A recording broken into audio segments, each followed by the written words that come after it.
నమః. చాలా మంది వీడియోలు సబ్స్క్రైబ్ చేయకుండానే చూస్తున్నారు. మీరు సబ్స్క్రైబ్ చేయడం వలన నేను చేయబోయే పునర్వసు, పుష్యమి, ఆశ్లేష నక్షత్రాల్లో పుట్టిన వారి గురించి ఇంతవరకు ఎవరూ చెప్పని రహస్య జీవితం గురించి మీకు తెలియజేస్తాను. మరి ఆ వీడియో నోటిఫికేషన్ రావాలంటే మీరు తప్పకుండా సబ్స్క్రైబ్ చేసి ఆల్ అనే ఆప్షన్లో సేవ్ చేయండి. 2025 కర్కాటక రాశి వారి ఆదాయ వ్యయాలు, విద్య, ఉద్యోగం, వ్యాపారం, వ్యవసాయం, వివాహం, కళాకారులకు, రాజకీయ నాయకులకు, ఆర్థికంగా జీవితం గురించి, అలాగే పరిహారాల గురించి వివరంగా తెలుసుకుందాం. ఈ జాతక ఫలితాలు కేవలం ఒక అవగాహన కోసం మాత్రమే.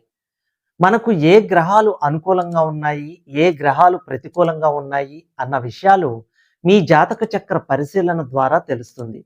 జ్యోతిష్య శాస్త్రం ద్వారా తెలుసుకుని వాటికి తగ్గ పరిహారాలు చేసుకోవడం వలన ఆ చెడు ప్రభావం తగ్గుతుంది. పునర్వసు 4వ పాదము, పుష్యమి 1, 2, 3, 4 పాదాల వారు, ఆశ్లేష 1, 2, 3, 4 పాదాల వారు కర్కాటక రాశికి చెంది ఉంటారు. వీరి ఆదాయం 8, వ్యయం 2, రాజపూజ్యం 7, అవమానం 3.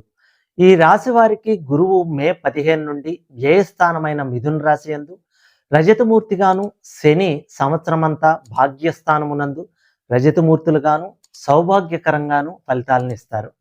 రాహుకేతువులు వరుసగా మే 18 నుండి సంవత్సరమంతా అష్టమ, ద్వితీయ స్థానములందు తామ్రమూర్తులుగాను సామాన్య సౌఖ్యములను ఇచ్చువారుగా ఉంటారు.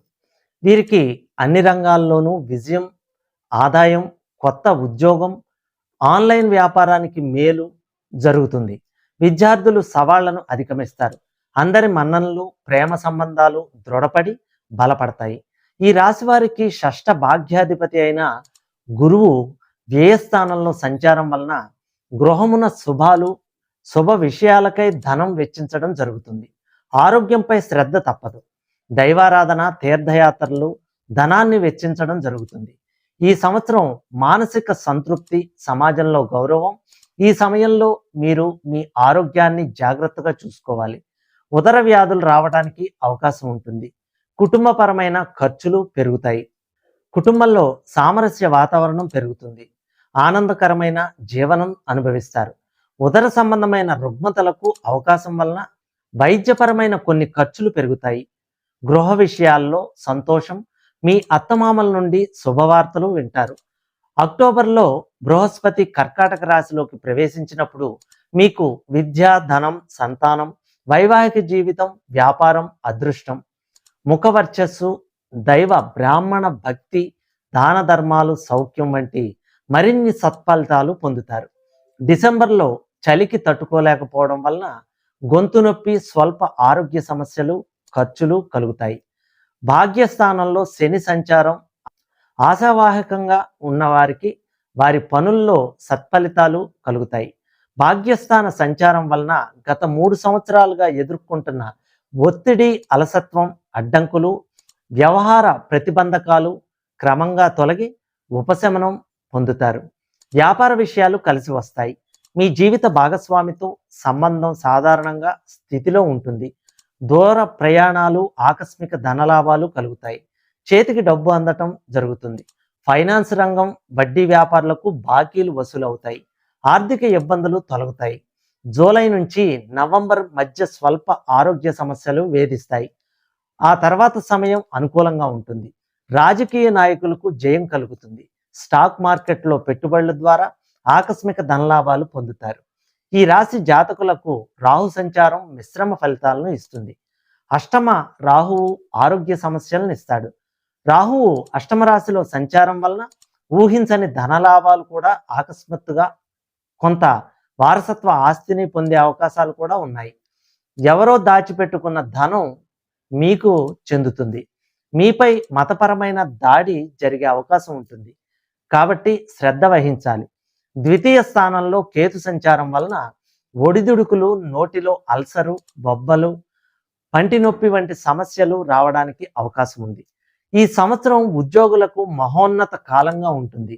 అధికారులు మన్ననలు పొంది ప్రమోషన్స్తో కూడిన బదిలీలు, గృహలాభాలు, కేంద్ర రాష్ట్ర ప్రభుత్వ ఉద్యోగులకు ఇంక్రిమెంట్లు పెరుగుతాయి. ప్రైవేట్ కంపెనీల యందు పనిచేయ వారికి వారి ప్రతిభను గుర్తించి ప్రమోషన్ కల్పిస్తారు. పెద్ద కంపెనీలు మిమ్మల్ని ఏరికోరి తెచ్చుకుంటారు. నిరుద్యోగులకు జూలై తర్వాత ఉద్యోగాలు పొంది స్థిరత్వం పొందగలుగుతారు. పర్మనెంట్ కాని వారికి ఈ సంవత్సరం తప్పనిసరిగా నాయకులకు కూడా మంచి యోగమే అని చెప్పవచ్చు. గ్రహముల అనుకూల సంచారం వలన ఏదో ఒక పదవి తప్పక పొందగలుగుతారు. అధిష్టాన వర్గం వారి మన్ననలు పొందగలుగుతారు. ప్రజల్లో కూడా మంచివాడిని గుర్తింపు లభిస్తుంది. పోటీ చేసినా తప్పక విజయం సాధిస్తారు. నామినేటెడ్ పదవినైనా లభిస్తుంది. ధనం ఖర్చైనా చక్కని ఫలితాలు పొందగలుగుతారు. కళారంగంలో ఉన్నవారికి యోగమనిపించటం, ఉన్నవారికి మంచి గుర్తింపు, చక్కని విజయాలు లభించే అవకాశాలు కలిగి వస్తాయి. ప్రభుత్వ ప్రైవేటు సంబంధ అవార్డులు రివార్డులు పొందగలుగుతారు. గాయని గాయకులు, డ్యాన్స్ మాస్టర్లకు, దర్శకులకు కొత్త వారికి ఛాన్సులు లభించి జీవితంలో స్థిరత్వం పొందగలుగుతారు. మీ ప్రతిభకు తగిన గుర్తింపు వస్తుంది. వ్యాపారస్తులకు కూడా అనుకూలమే. ఆశించిన దానికంటే అధిక లాభాలు పొందుతారు. హోల్సేల్ అండ్ రిటైల్ వ్యాపారాలు బాగా సాగుతాయి. సరుకులు నిల్వ చేయ వారికి విశేష లాభాలు. కార్పొరేట్ సంస్థల్లో ఉన్న వారికి బాగుంటుంది. జాయింట్ వ్యాపారస్తులకు, భాగస్వాములకు మధ్య సరైన అవగాహనతో నూతన వ్యాపారాలు చేస్తారు. రియల్ ఎస్టేట్ వ్యాపారులకు మంచి లాభాలు, ఇతర వ్యాపారస్తులకు అంతంత మాత్రమేగానే ఉంటుంది. బిల్డింగ్ నిర్మాణ పనులు చేయవారికి వ్యాపారం బాగా కలిసి వస్తుంది. ఈ సంవత్సరం విద్యార్థులకు విద్యయందు గురుని ప్రభావంచే జ్ఞాపక శక్తి తగ్గుతుంది. ఆశించిన మార్కులు పొందలేరు. కొన్ని సబ్జెక్టులు నిలిచిపోవడానికి జరిగే అవకాశాలు ఉన్నాయి. ద్వితీయార్థం బాగుంటుంది, కానీ ప్రథమార్థంలోనే medical, engineering, LAWCET, BEd, ICET, ఆసెట్ మొదలగు వారు ఎంట్రన్స్ పరీక్షలు రాసినా కానీ మంచి ర్యాంకులు పొందలేరు. ద్వితీయార్థంలో అయితే విదేశీ చదువులు రాణింపు ఉంటుంది. వ్యవసాయదారులకు మొదటి పంట కంటే రెండవ పంటలో విశేషంగా లాభిస్తుంది. కౌలుదారులకు లాభమే. గత సంవత్సరం చేసిన రుణాలు తీర్చగలుగుతారు. స్థిరాస్తి వృద్ధి, గృహలాభాలు, రొయ్యల చెరువుల వారికి విశేషంగా లాభిస్తుంది. స్త్రీలకు మహోన్నత కాలంగా చెప్పవచ్చు. గత కొద్ది కాలంగా పడుతున్న బాధలు తొలగిపోతాయి. మీ గొప్పతనం, ఓర్పు, సహనం వలన ఖ్యాతి పొందగలుగుతారు. మీరు మాటకు విలువ, మీ పేరుతో స్థిరాస్తులు కానీ, గృహంలో కానీ విలువైన వస్తువులు కొంటారు. భార్యాభర్తల మధ్య సరైన అవగాహన ఉంటుంది. అందరూ మిమ్మల్ని అనుకరిస్తారు. గతంలో విడిపోయిన భార్యాభర్తలు కానీ, దూరంగా ఉన్నవారు కానీ ఈ సంవత్సరం తప్పక కలుసుకుంటారు. ఆనందం పొందగలుగుతారు.